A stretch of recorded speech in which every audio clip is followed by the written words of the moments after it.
Hey, you're watching Just Press Record on the Cultish Creative YouTube channel.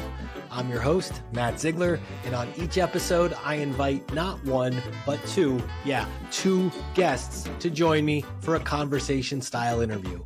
These are smart, funny, usually a little eccentric, frequently a little weird, often very online friends of mine, and even if you don't understand what they have in common at first, just wait, because I've seen some common ground between them that I've been dying to ask them about, and just press record. The show practically named itself, seriously. So subscribe, like, comment below, and stick around at the end of the disclosures, disclaimers, and reminders, and, come find me, cultishcreative.com, at cultishcreative on Twitter, and by name on LinkedIn.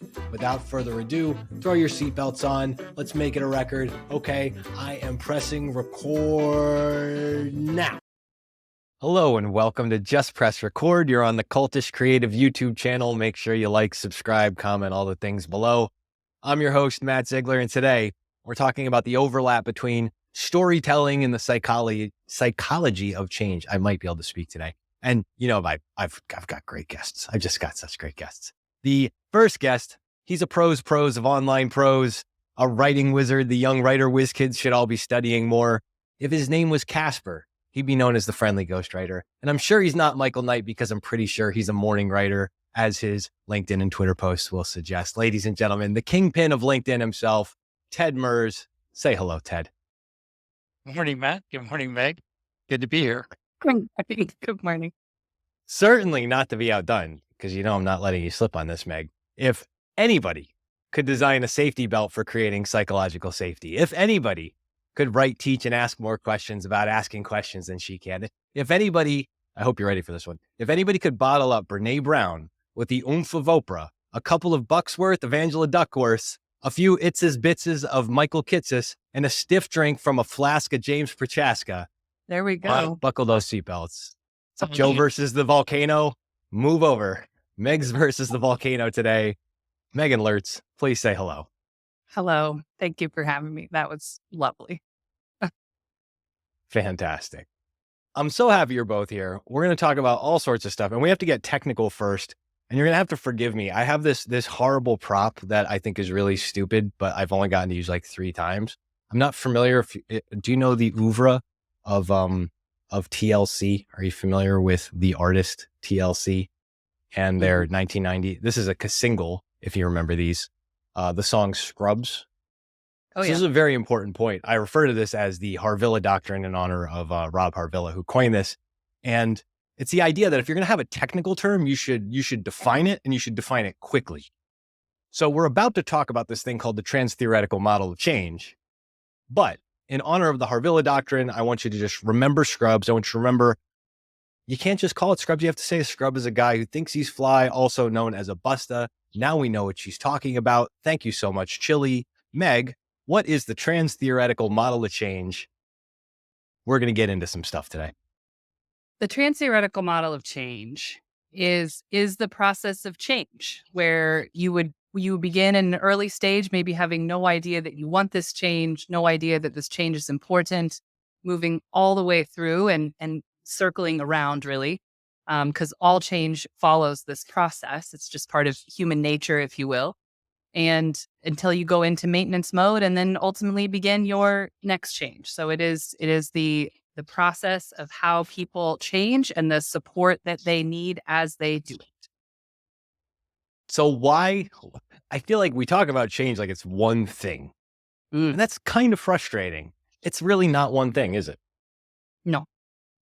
It's various steps and a lot of, it's not only just the number of steps. So from the pre-contemplation, contemplation, preparation, action, maintenance, there are within these sort of stages, if you will, the different stages of the transtheoretical model of change, there's also the experiential steps and the behavioral steps. So that the things that people need to feel and the things that people need to do in order to walk through all 5 of these stages. So it's far more complex than just like waking up one day and being like, bam, let's change. Ted, I'm going to put you on the hook for helping rebrand the trans-theoretical model of change. Maybe not the Scrubs, Well, but I think it's you're on the I think assignment today with this. all right, okay, I'm gonna listen. That I think I'm interested so far. I wanna know what sparks the initial desire to change or what gets that going. Well, wait, It wait, doesn't wait. happen Before you immediately, ask but Meg yeah. that question, Yeah. what do you think it is? Like, what do you think sparks change? You've been through enough changes in your life. You talk to people. What's the spark? Oh, I I know I'd be curious about Meg's reaction, but I think Yeah. most massive change that I see in people's life is externally driven. You know? Something happens to you that forces you to change. So there's definitely people who are unhappy or they wake up or they're like, I want change in my life. But a friend of mine has a theory. He's a psychologist. He's a theory that m- people don't change behavior or practices until it's too painful not to. Part of that we think about is also that if something happens to you, a life event, it could be a death, it could be you lose your job, it could be some other life event happens that you don't have the structure to cope with it in the current setup of way your life is organized, and you're obligated to make change. And then you may make decisions about what to do. But Mhm. I don't know if you would agree with that, but that's what I see in a lot of people is that they're kind of obligated to do something. I Meg, I where does that strike you? I don't disagree with it. I think that well, in my mind, I'm now thinking of prospect theory, which might be another thing we need to define. But losses loom larger than gains of the same magnitude. Prospect theory being a general decision theory of how humans, people have probably heard bias, people have probably heard heuristic. This all comes from prospect theory, and it is the way that your brain processes information in order for you to make a decision. And as a part of that, we know that when people are in a loss scenario, when something painful has happened, so losing $10 when you went to go buy your coffee, you're like, dang it. And you think about that $10 for like a month. Whereas if you do the laundry and you pull out your pants and you're like, oh, snap, I got $10. You think about that for like 3 seconds and then you move on. The gain and the loss, same magnitude, the loss weighs on us so much more. And so it's not a surprise to me that Ted thought of and other people think of immediately, like something bad has happened, like I've lost my partner or I had lost my job or, because losses loom larger than gains. But in the work on trans-theoretical model change, so the work from James Petroska, John Norcross, and Carla Di Clemente, they look at change in sort of two ways. There's the change that we want to make. So maybe so when I want to stop something or when I want to start something. And so maybe I want to stop smoking and I want to start exercising. This is actually where a lot of their research has been done. And in that way of thinking, I actually think that probably most change is about 50-50. Because again, this is the process we tend to follow for all change, whether it's big change or little change. Some we may not think about as much. Certainly, again, those losses loom quite large. But this could be, I've lost my partner and now I'm trying to figure out like what I want to start and what I want to stop, about what's been going on. Not to mention just all of the grief that's going on during that time, which is a whole other thing that you would be processing and working through. So I don't, as much as I think that people think of that immediately, I don't actually believe that that's true. I think it's probably far more balanced. Ted, when you zoom out and you think about this, like the whole like start stop balancing, it's almost like when you're doing this writing, you're gathering all this information and you're looking for those things and starting to weigh up the starts and stops maybe almost in your mind. Yes, it arrives at that ultimate point, but how do you think about like all the things that build towards a big life event? I think a lot of it is people are confronted with some kind of reason to change. So I think some of it's external, some of it could be internal, but you just get to a point where a change is required. You have to make a change. again, sometimes your situation is like, okay, you lost your job, you're going to have to look for a new job. But it could also be you're just very discontent with your situation for any number of reasons, and it motivates you into taking a step. You know, I had a friend recently who was very, very depressed and a little bit overweight and unhappy. And I don't know what something snapped, and all of a sudden he started seizing control of his life. And he now he's lifting weights 3 times a week. He started doing other activities like that he had never done before. Like he started Mhm. riding horses and other things. And it was like it totally changed his attitude just by the action of doing things. And I'm not sure he even understands why he suddenly did that after a long time of thinking, "Oh, I wanna," "I feel a malaise, and then suddenly I wanna Mm. get active." But by virtue of Yeah. making change and, um, getting active in new things, it also transformed his thinking, his attitude, his brain. That was pretty Yes. amazing, the the way it changed him afterwards. So, I mean, I'm curious what, Meg, of your thoughts about that, the way it's not just the action, it's like then it changes and I think maybe a virtuous circle, virtuous loop of Yes. behavior and to attitude. And then so I think that can be part of it. Well, I want to touch on a What do you couple think things about that that, you Meg? said to just connect this idea to like an actual story that change is this process. And there are times, perhaps when he was in the malaise or even before that, where he was just not happy, but not thinking about changing. Now, this is a stage, Huh? and it's called pre-contemplation. So whether some people define it as, Okay. not at all, like maybe you're not aware that there's a problem. So maybe wasn't aware of just how sad he was, or how maybe his sadness was affecting other people, or maybe just that he had not gotten yet to the place where he felt comfortable making change or wanting to even make any change.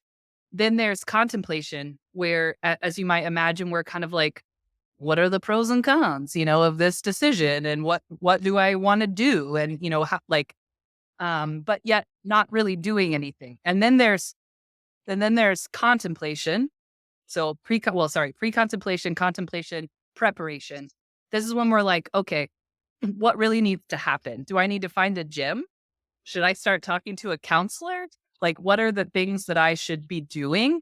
And let's start to prepare that. And then Uh-huh. there's the actual action part, where you do the thing that you've been thinking about doing. So going to the gym and getting himself healthier. And then there is the maintenance part of this, where you're talking about now, where he has integrated these Yeah. habits, these new habits, these healthier habits into his life. Perhaps even his identity, has changed, going from an unhappy or perhaps unhealthy person to a person that's like, no, I'm going to be empowered. I'm going to take care of myself. I want to be healthy and I want to feel better. And I'm going to do these things to embrace that. And, with this now ball kind of rolling almost, the change ball, that he may actually move through pre-contemplation, that maybe he thinks, okay, well, I was working out Tuesday, Thursday. Now I'm gonna step it up, gonna go to Monday, Wednesday, Friday.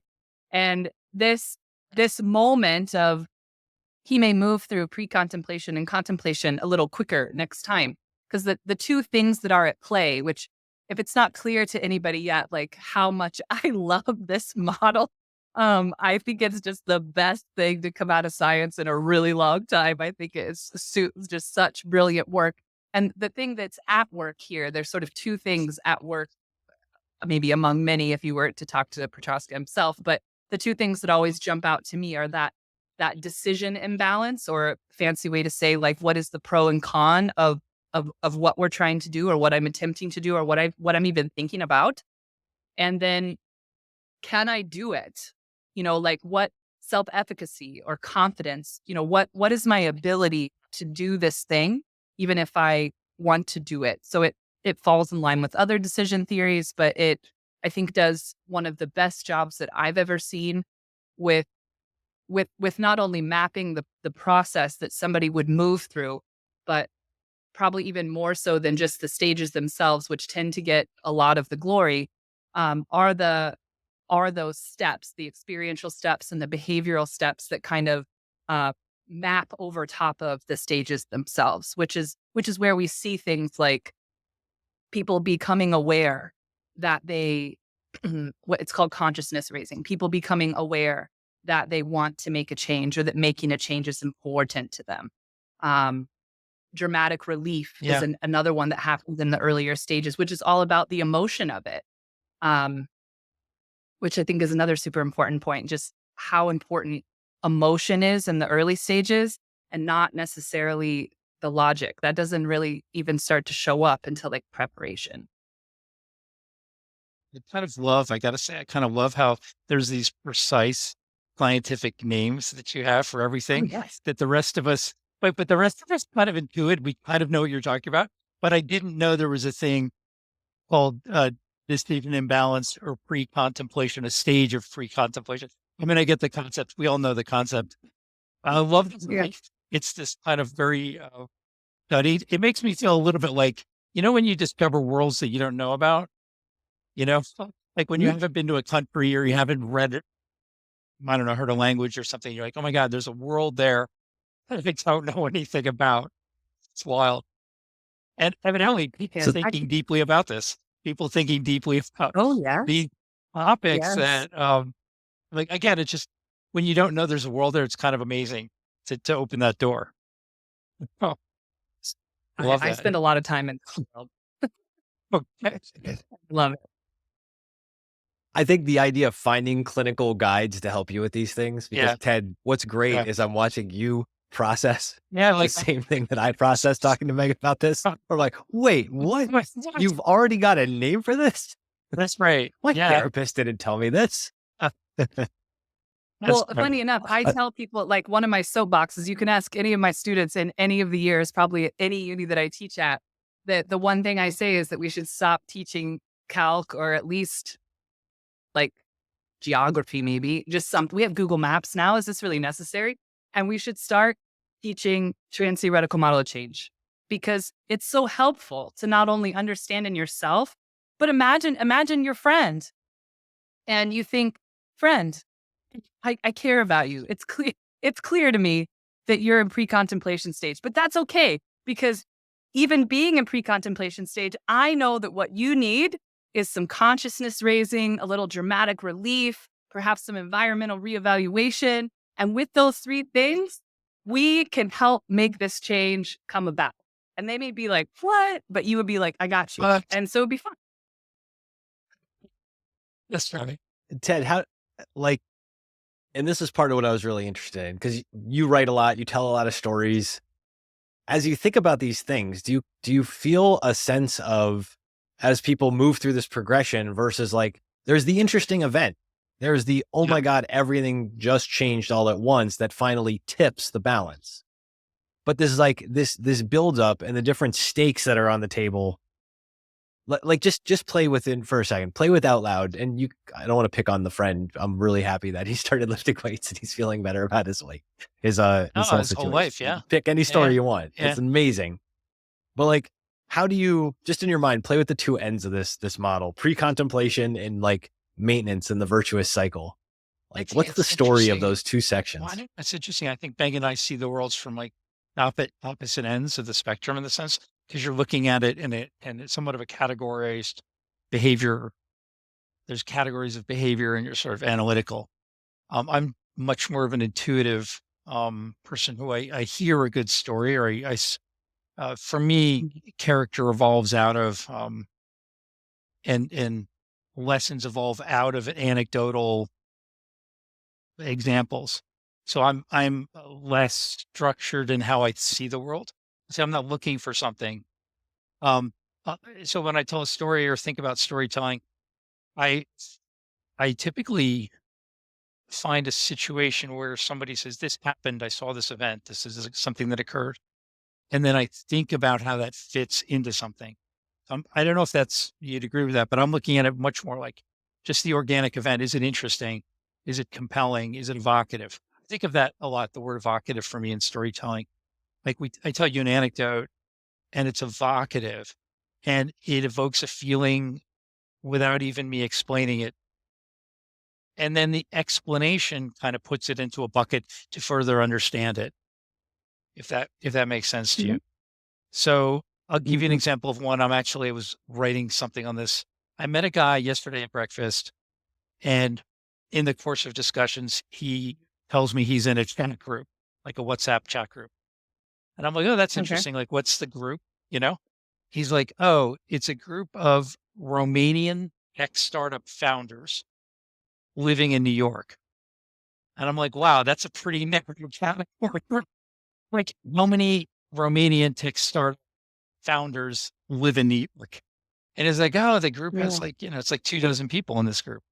And I'm like, that's more than I would have thought, right? Yeah. And so like that's where I start with the story, that somebody tells me something. And if I just tell you that, it's evocative to you. You're like, well, I think you have the same reaction I did, which is like, wow, that's like a Yeah. larger I number would be than I like, are thought. you Romanian? Are Like, are you you, a texter founder? it's like, how many are there, and how do you find them? And like, they all find each other. So anyway, the Yeah, story it's comes out of wild. like, I'm not sure. The story then seeks to put that evocative anecdote into kind of a bucket. The way I think of what you're telling me, these are kind of buckets of action or buckets of categorization of Mhm. where people are in the change process. I think of it like, okay, what does it mean? Like, what's the meaning of the fact that there's a Romanian chat group of 24 people? Like, does that mean anything? And if maybe it doesn't go any, if it becomes a story, if it goes somewhere. And so what I'm Mhm. tentatively thinking is, there's a move towards away from big social platforms, more intimate social groups, but online. So the framework we have for thinking about online connection is like Facebook, LinkedIn, Twitter, like these big groups, and people are kind of unhappy with them. And so people are hating on Oh, yeah. social media because it's like, if I go on Twitter, I'm going to get yelled at and hated on. And it's a big, big thing. And so in my mind, what was interesting about this Romanian example, it's like, oh, like social media, maybe it can really be nice if it's a more intimate, smaller group. So that's probably Mhm. what the meaning of the story, the anecdote becomes. But anyway, that I see the world like that. I hear anecdotes and then I'm like, oh, that's evocative. And then I say, what does it mean? And I saw working backwards from kind of the way you're looking at at the structure of things. You seem to have a much deeper sense of understanding of structure of where people are, um, like in their lives, or I don't know. I don't know if that answers your question, Matt, but that's how I look at it. We're not answering any Okay. questions on this. This is part of the point. Don't Okay. worry. Well, And it I makes think me, that's yeah, very go ahead, interesting. Mac. Go on ahead, Matt. Sorry. Yeah. No, no, no. Dude, jump in.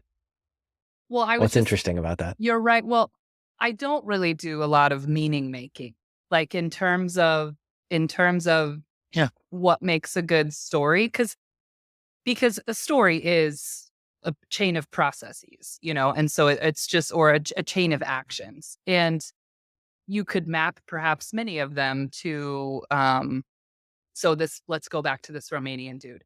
Like, maybe, maybe, like, what I would be curious about, what prompted him to join that group. And like, how long did he And stay lonely, before he maybe joined that group? Which, sure, we could map all of that to the sort of cold, hard, sort of just steps of planning.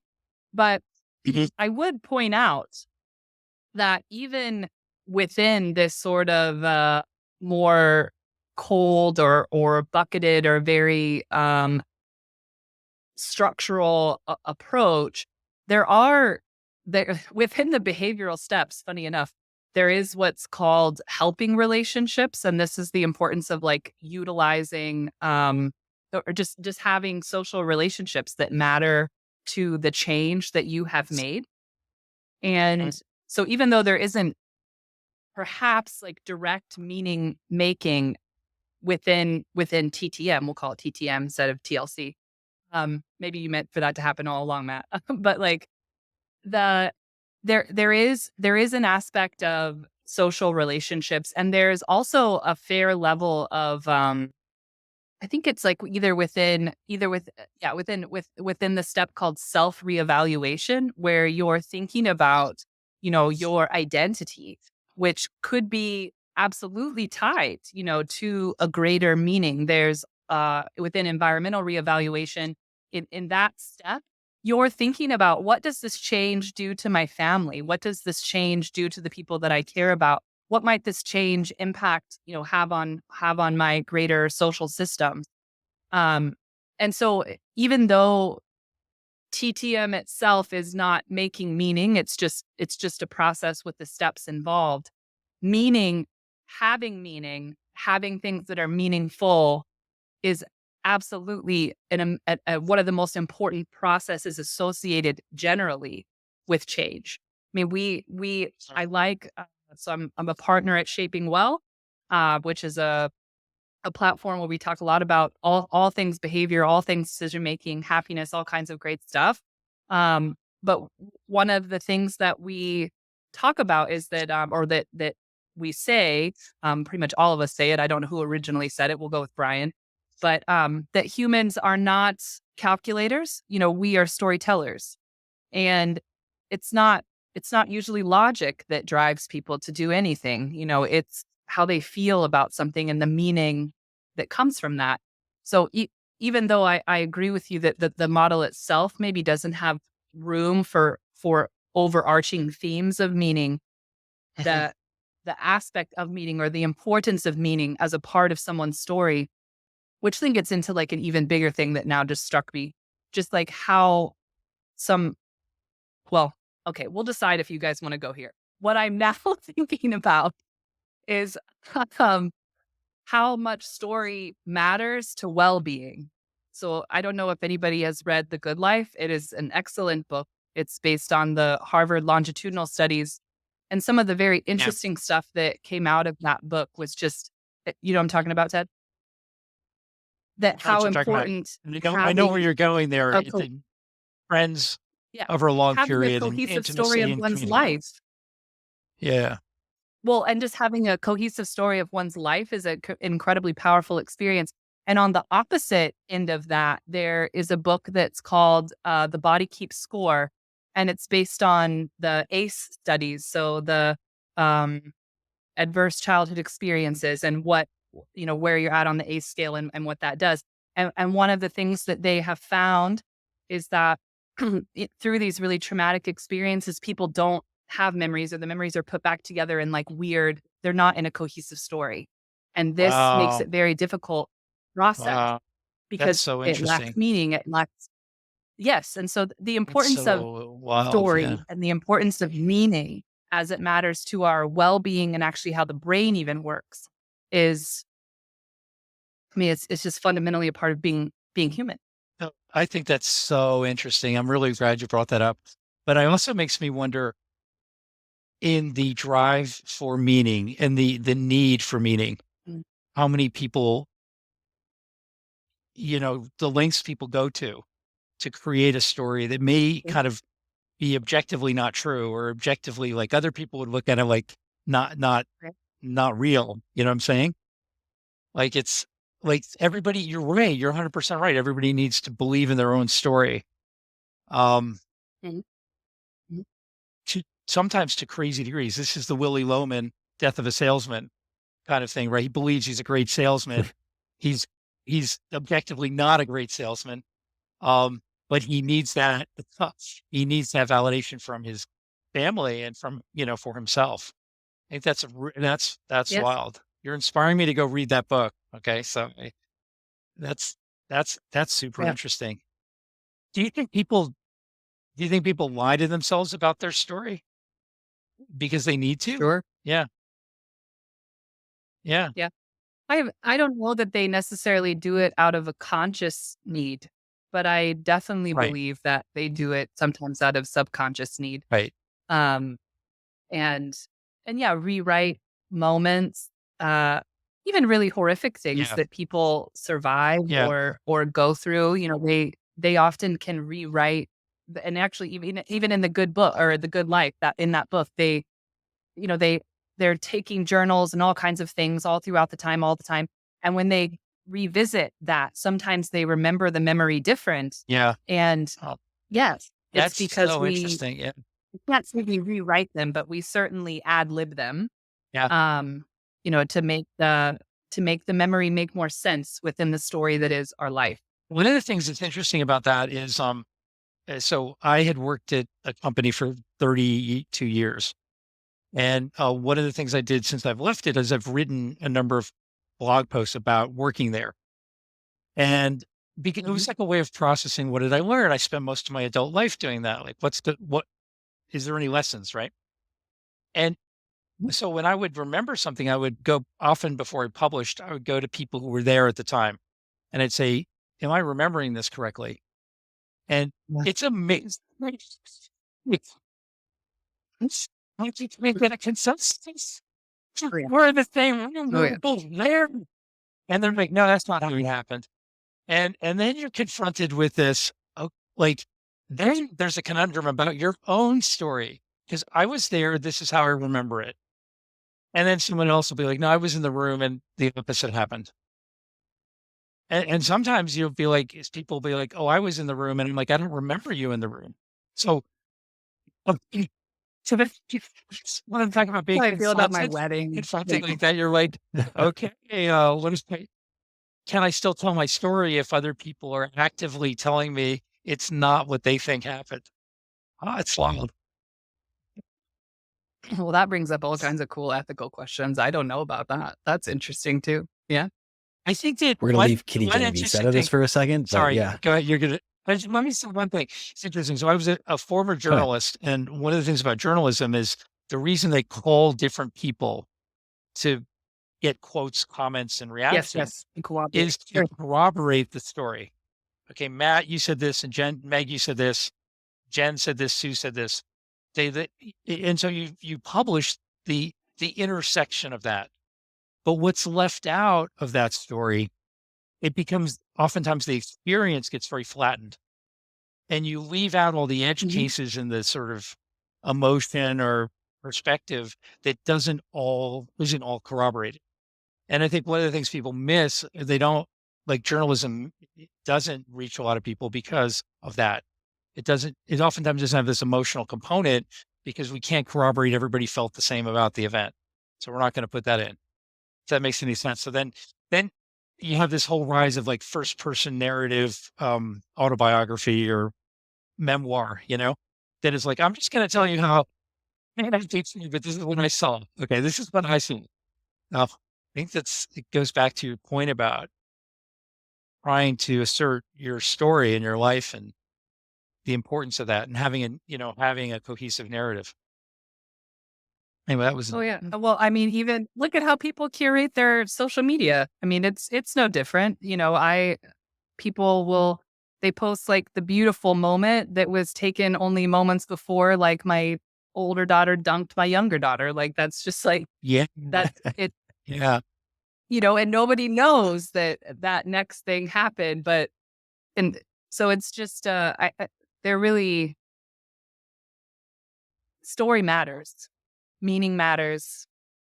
There's and it's hardwired in. There's a famous photograph from the Vietnam War era of this airman coming home after he'd been imprisoned for several years.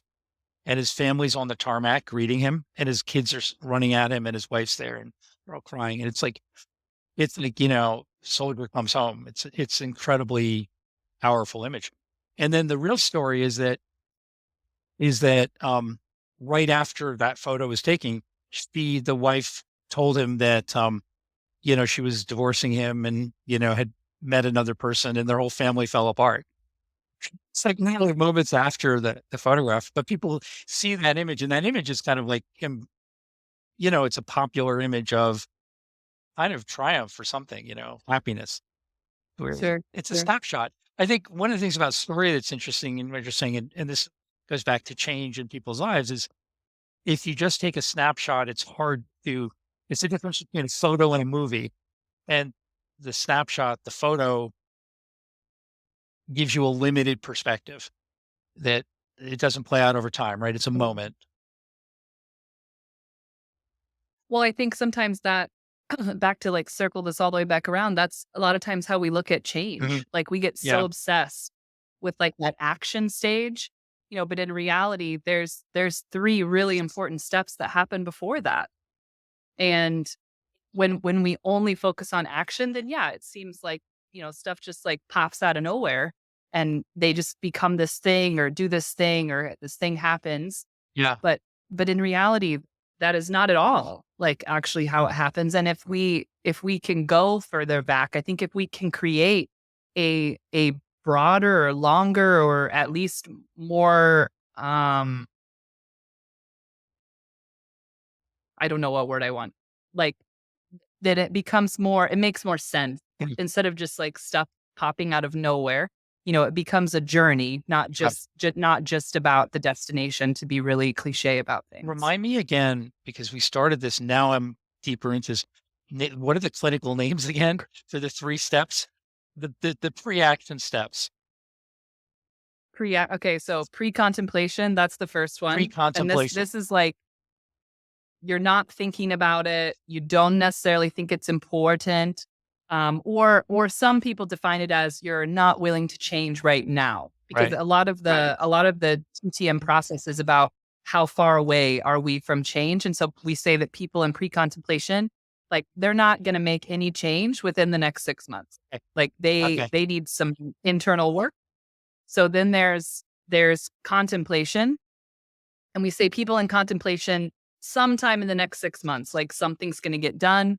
And here, they're aware that the problem exists. They're aware that there could be pros and cons to, making a decision to do something or not. And they're trying to weigh that and think about stuff. And then there's preparation and so we say here, like within the next month, we think you'll probably do something if you're in preparation mode. And this could be gathering information. This could be meeting a trainer, whatever. And then it's action. So there's 3 steps before the action. What about the people like myself who are stuck in the preparation mode? We're constantly preparing for action. That's always a month away. What should you do? Yeah, they say it's is that what you're asking me? Yeah, that is what I'm asking. Yeah. It's always a month away. It's always about to happen. I don't know where you can put procrastinator inside of like that becomes a whole issue in and of itself. But I think for people that are kind of stuck in preparation mode, my sort of thought would be that they may need to actually go back a step to some contemplation and really trying to understand if I don't do this, who's going to be impacted. That's a good point. And kind of getting more into the emotion, because if you're just kind of in status quo and you're like, well, I could do it, I could not do it, I could do it, I could not do it. It sounds like you need to get in touch with your emotion and really decide, all right, am I just going to kill this, or am I really going to do it? And we need to, emotions are important. Emotions are really like what gets things done. And digging into those, like, how would your kids think about you? How would your spouse think about you? How would your parents think about you? Like, how much would your dog love it? If it got to go on a walk every day. Sometimes thinking about these other people and the impact that our potential change has on them. This can be a great sort of wellspring of positive emotions for wanting to get something done. Yeah. I love the contemplation, the step back to the contemplation phase when you're stuck in preparation, like you're not just ready for action yet, but you can't figure out why you're just like thrashing or whatever. I keep trying to think of like, I know there's probably a computer programming word or something for that. The pinwheel is spinning. You're like, come on, can we? But that whole, like, not just that you're going back to contemplation to think about it, like you just hit, Meg, that it's the emotions, that it's like, you actually have to go back to, you have to regather anecdotal evidence of what does my dog think about this? Yeah. Mm-hmm. Yeah. That's a crazy through line to say, here's where your personal anecdote is actually bigger than everything else because you had to take a step back and regather your anecdotes. Mm-hmm. I think that's a good point. Definitely agree. That seems very constructive, by the way. Yeah, Are you gonna get whatever it was you were putting off done? We'll see. You have to call me in like a month. Send me an email. Let me know. Be like, I thought, and I did. Yeah. So now I am. Yeah. That's a good point. Ted, what do you think about I want you to jump past action for a second and jump all the way forward to like maintenance. When you think about maintenance, does maintenance just feel like starting over and you're back and stuck in preparation and reminding yourself to go to contemplation? Or what does like maintenance mode from this mean to you hearing it for the first time today? For me, Meg, gosh, me or Meg? I'm sorry no, I'm asking you, but Meg, if you have to redefine what it means to be like post action and in maintenance in the model. I'm just curious Yeah. because So this is striking. maintenance is like 6 months after action. So you could think of maintenance, like so this gets into more of like the behavioral steps. So we're thinking about stimulus control, fancy way to say, what is my environment? Like if you're trying to eat healthy, okay, don't buy potato chips, buy yeah. salad, which I would usually just cover in dressing. But like, so thinking about what's going on, reinforcement management, this is another way to think about Yeah. how can I get encouragement? Because we need that, like that, you need people to feel proud of you. You need to say, hey, I noticed you started doing this thing. And like, I know that took work for you and I'm proud of you. And then we need helping relationships. We need that tribe to say, hey, you're in our tribe now. Like we're going to support you because what we haven't talked about is that during maintenance, this is when a lapse could show up. And that happens all the time. Like you're doing super good for like 6 months and then, the holiday comes or vacation comes or something like this. And you decide not to eat healthy anymore or stop walking your dog or, whatever it is that you have been doing.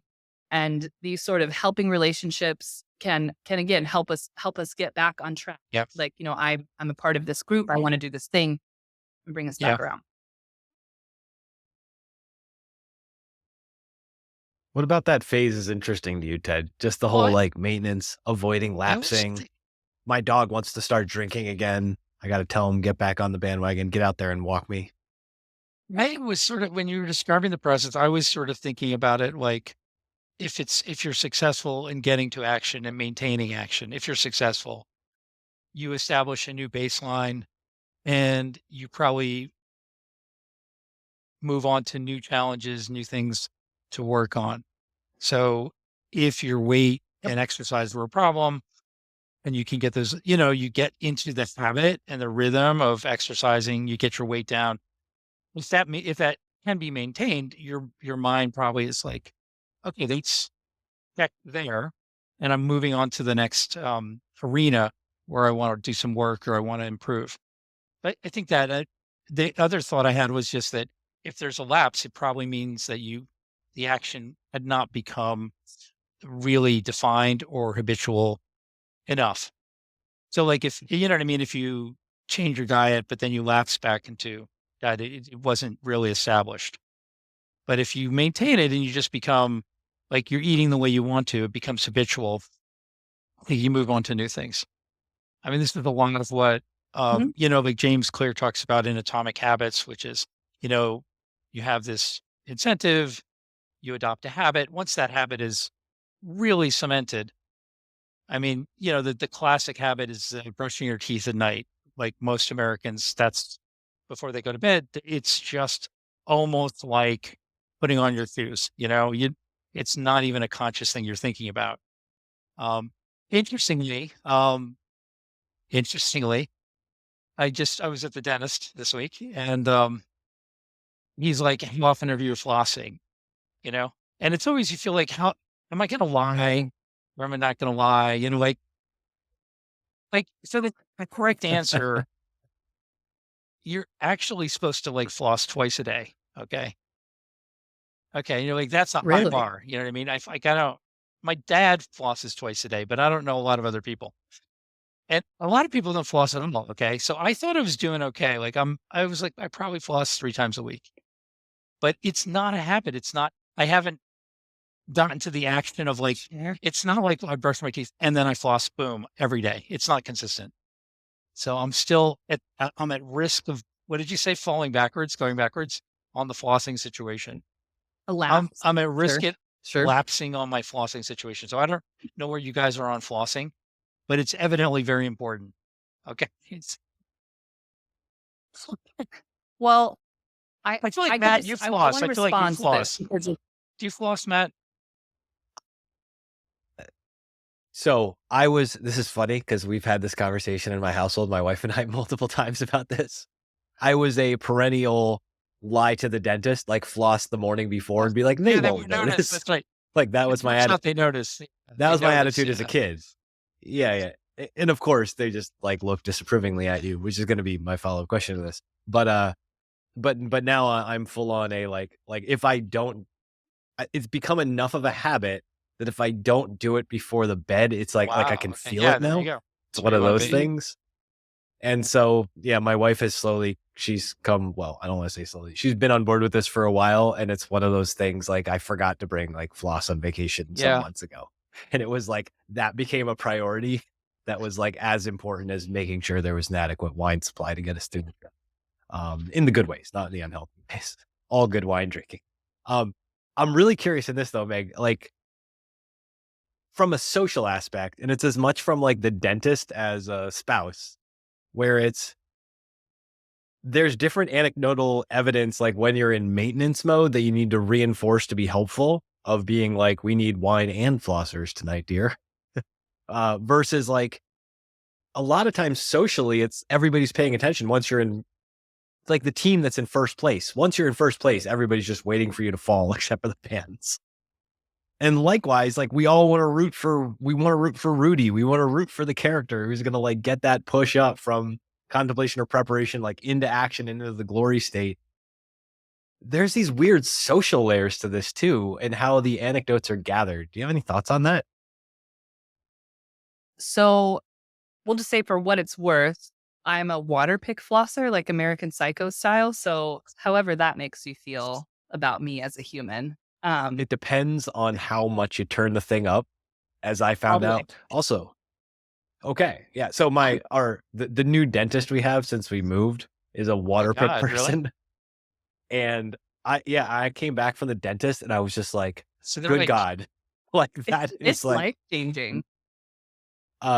well, my dentist turns it, and my wife is the one who told me. She was like, oh, you could actually tell her not to do it that hard because she must have some industrial strength. And like that was also, I was like, oh, I thought I'd just suffer through everything at the dentist because it's, Little Shop of Horrors and Steve Martin. So good on you for your hygienist technique. But sorry, Yes. continue your story. Yes.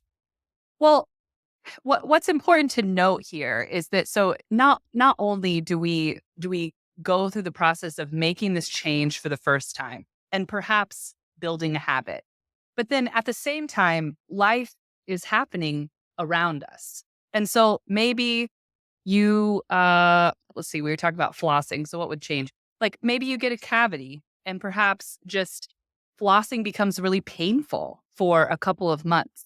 And so even though you were doing really You've good, met my upper left molar. That's okay. You're telling the It was story of that it was right now. totally Yeah. an ingrained habit, and you were doing so good, didn't even think about it.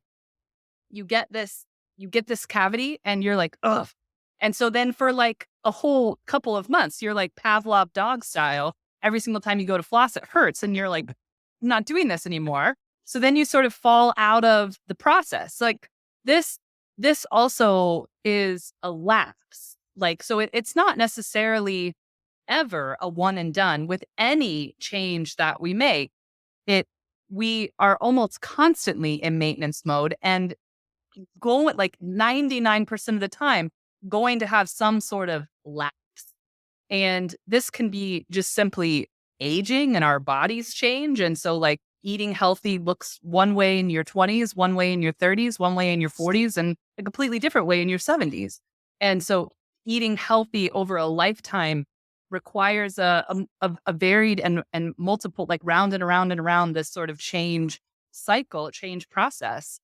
And to your point about like keep waiting for people to fail, I don't know. This might be more of like a philosophical discussion. But like, But my Phillies are in first place right now, and it's like I just keep saying it's too early. It's way too early for this. We should never be good this early. Pride goeth before the fall. It's all about dead catastrophically. Yes. Well, I mean, this all just makes for beautiful stories, which that's what we remember. And I think that probably plays a lot into it. We like a little bit of intrigue. We like when there's sort of a stumble along the way. This kind of makes it interesting. But I think that those stumbles can come just as life goes, from simple things like getting a cavity and not wanting to floss and that messing up your flow to wanting to eat healthy and what that looks like over a lifetime. Or there could be any number of decisions that you make, changes that you implement that are important to you, that will simply change as you change throughout your life. And I sometimes think that that's a very helpful thing to accept, that this will never be a one and done. This is why understanding the change process is so important, and also knowing not just the stages, but all of those steps, the experiential and behavioral, because this is how we might help ourselves. And certainly this is something we could recognize in another person. And instead of saying like, oh, well, just do this, or don't worry about that, or, like the things that we say to kind of get out of, and, or the things that we say that like advice ends up foot in mouth, that we could more so say things where it actually helps the person to do what they're ultimately going to do, or, what, like, to find that decisional balance instead of imbalance, and to pull up or unearth or find or develop, some of the confidence, self-efficacy that's required, for things like, the hero's journey being your life.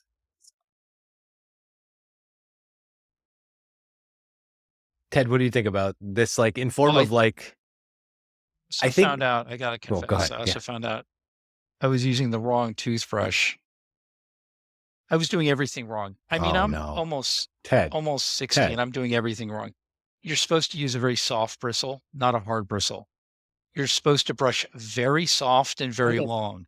I was brushing hard and short. Very East Coast, hard and short. No, you're supposed to go very soft and long. Yeah. And then obviously I wasn't flossing. They now have cameras, Matt. They take these incredible photos of your teeth. So they know. You can't get away with you could probably get away with I flossed that morning, but now they go, like the cameras, the quality, the pixel quality on these photos is incredible. And so when I was like, oh, I kind of flossed, they literally called up the picture and said, look at that right there. They called me out. They're like, you're a liar. That's journalism. You're a liar. That's the new journalism. Even your dentist is a journalist now. That's it's that's a whole thing we didn't get very deeply into, but I do wonder, that's a whole nother can of worms, data. But my point about data is a serious one, which is we used to be able to have our own stories. We weren't contradicted all the time. So if I told you I brush every day, like that's what I think. But it turns out there's now a chip in my toothbrush, which knows if it's been moved, and I get a report it's connected by Wi-Fi to my bed, which tells me how long I slept and at what temperature, and if I dreamed and everything. So it's like, all that data, that's like nuts, right? Okay, I'll tell you. You got to keep your toothbrush off the grid. I learned yesterday. Give us a story. I thought was mind blowing. My Romanian friend, his startup does identification, like two-factor identification on your computer. And the method they use is your typing. It turns out that everybody types in a completely distinctive pattern. Like it's as distinctive as your fingerprint. Oh, yeah. So the speed, the amount you press, the intensity, it's like I can't fake Matt's typing, right? Isn't that crazy? It's really kind of neat. Okay. My space bar would tell you. But anyway, my point about that is like, oh my God, like you're actually gathering down on my typing speed, and you have a profile of me as a typer. And so I'll probably get a report. You're an aggressive typer. You know what I mean? You're typing for me. But I guess the more serious point about that, though, is data constrains us from telling the story we want to tell about ourselves and our lives, because it's sort of like it's very objective, and as in everything gets measured now. I mean, I don't know. It's just interesting. I think about that a little bit. All the stuff where you've been, how much time you spent, like I have an impression that Matt and I hang out a lot, but like the computer will tell me exactly how many minutes I've spent with you and where you rank on my leaderboard. And the friend leaderboard would be a thing. I mean, it's going to be crazy, right? So, Right. Ted spends more time with his dentist than me. It's going to be, I'm going to be so sad to find out. I have a cavity. So, Oh, no. Meg and I are here to so you support didn't you know on this this was going to be a journey. dental podcast. That's the thing. I'm kind of excited to share this with my dentist now after this is done. I bet that you could start a WhatsApp group that was like people that Romanian dentists with cavities. People that were on podcasts talking about lying about flossing. People who claim to floss. Be a very claim large to floss group. more than they do. Everybody lies about. I think everybody lies about flossing. Yeah, everybody. I think that's my real takeaway from this. I'm just curious, Meg, do you have any point on like just on the data things? I do think this is interesting. I do want your take on this. Like we have so much information about this stuff. And anecdotally, Ted, just so you know, so back in my like recording studio days, that was one of like the jokes as recording moved from like machines where you would press like a physical button for like physical versions of like tapes, and it moved all to being software based. There was like a keyboard shortcut, and it was the way you hit the space bar. And we used to joke that you could be like outside of a control room and like know who was working by the way they would start and stop the space bar. And I, to this day, have this very distinct, like almost frustrated, like thumb slap that I will catch myself doing. It's like 20 years latent, but yeah, it's a total. It's absolutely crazy. That's only something you earn over spending hours with the keyboard. On all the Tom Cruise movies, all the Mission Impossible movies, they hack into the system and they get in there and then they type something and they open doors and windows and whatever. And you're not going to be able to do that anymore. It's going to like block you. You're like, yeah. Tom Cruise, your career is over. Hire new writers now. What's the data side of this, Meg? Do you have any insight on this? I mean, as a researcher, I'm a big fan of data. I like all that because it's very helpful to know. Well, I mean, the whole move from neoclassical economic theory, like what people should do, people should, they should borrow some money because they don't have any. And then they should save it, and then they should, die with zero. This was kind of like, that was what this model was. And then some other researchers came along and they said, do people really do that? And turns out, this is like where prospect theory, behavioral economics, behavioral life cycle hypothesis, all of these people, came in and said, no, no, they're not actually doing that. Look, they're doing this thing over here. I get that they should do that, but they're actually doing this. And now that we know that, like as a researcher, now that I know, okay, this is what someone is doing, now I know how to help in the sense that, it was one thing when they should do this and we just kind of thought they were. Then another thing, we're like, okay, this is what they're doing. And then another thing to say, okay, now given this is what they're doing and this is what we want them to do, like, what is that gap? And there's a lot to be said for what cognitive dissonance, again, fancy way to say, like the pressure that you feel when you have like these two opposing, like you say that you do this, you floss 3 times a week, but I've got the data that says you might do it 3 times a month. So people don't like this when their identity, their story is challenged. Definitely the brain really hates this. It wants this to be cohesive. Yeah. And so sometimes creating this friction can be very, like talked about emotions earlier. People don't like this feeling. So they typically will want to close that gap and will be quite motivated to do so. So even though it's creepy, perhaps, how much data is available on any given person, on any given thing at any given time, what you could potentially do with that data, especially with this idea of understanding change and understanding change better, you have the opportunity to write, to not only know your story, but like to not just talk the talk, but walk the walk. You can bring these two things together And I think that can be one positive way to look at it. Another way to look at it is just like, yes, I've been confronted with my lie, but I really liked my lie.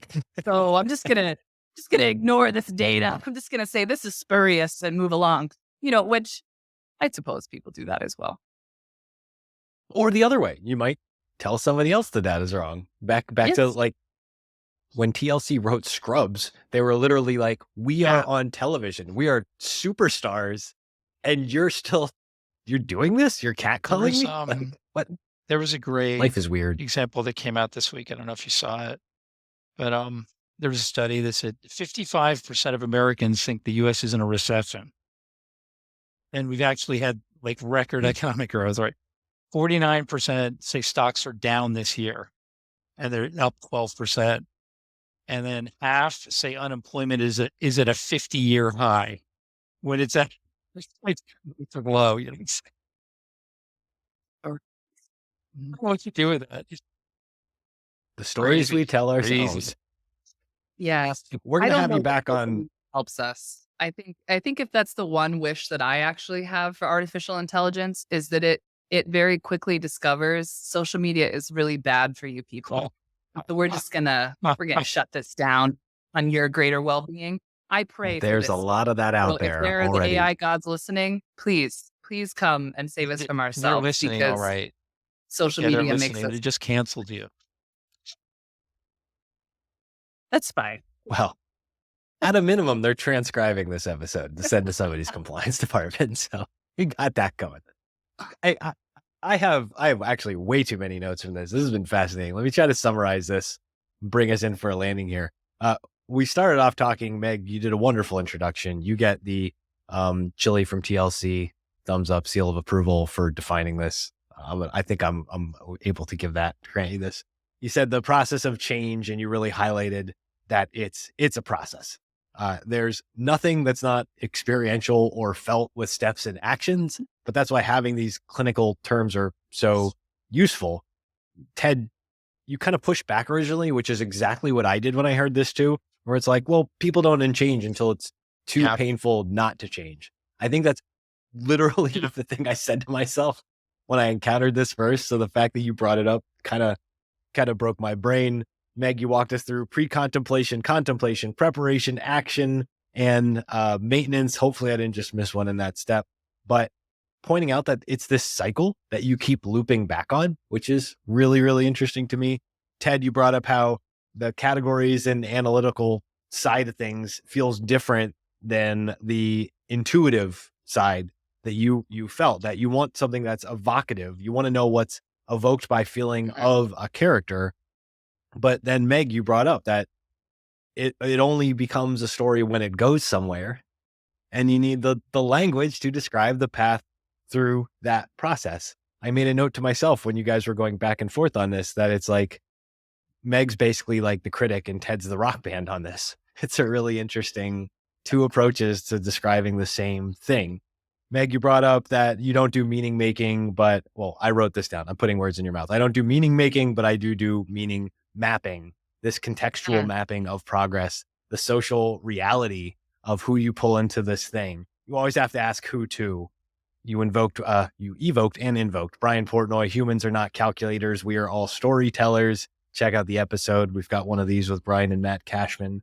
I have to plug The Good Life and The Body Keeps the Score. Those are both excellent books. And Death of a Salesman. Everybody should read that. That's important for humanity, I still think. Ted, you said processing 30 years at a job and having it ending and the memory and asking old colleagues and journalists, because as journalists, you have to corroborate. You got to corroborate the story. You got to compare it to what's in our heads. And what's left out is all those edge cases and the anecdotes. You gave that war photo story and this idea of stuff changes depending on who you ask. Stuff changes depending on what data you move into the thing. Stuff changes how you take the snapshot versus you step out and see it as a movie. We had a fascinating conversation about being stuck in prep and procrastinating and what makes you go back, how lapses happen in maintenance. But Meg, you brought in this nuance of like, it's never one and done. I love that quote. I love that memory that there's a lapse everywhere. And then the lapses are the things that make for beautiful stories. Data, on the other hand, close to where we ended, is not what constrains us from telling the story, but it does kind of mimic how we edit that little thing in our mind that wants to edit all the things. And I want to end my summary here on this point of just taking photos and making a movie. Really, really love like this idea of we can take a snapshot of anything at one point in time, but actually making the movie. Because I think what we're doing here is we're stepping back to study change as a process. And these clinical words, this transtheoretical model of change, just saying like, it's a movie, but guess what? You're in a movie too. This movie runs 90 minutes. Yours hopefully runs 90 years. How are you going to step back and figure out, are you in Godfather Part 1? I hope you're not in Godfather Part 3, but like where along this evolution are you? What data do you need to do it? That's like scratching the surface of the notes I took on this. Yeah. Meg, you go first. Tell the people where they can find you. So I'm partner at Shaping Wealth. I'm pretty easy to track down there. I am a university professor at Columbia University, Kansas State University. I moonlight every now and again at American College. So you can come take a class with me.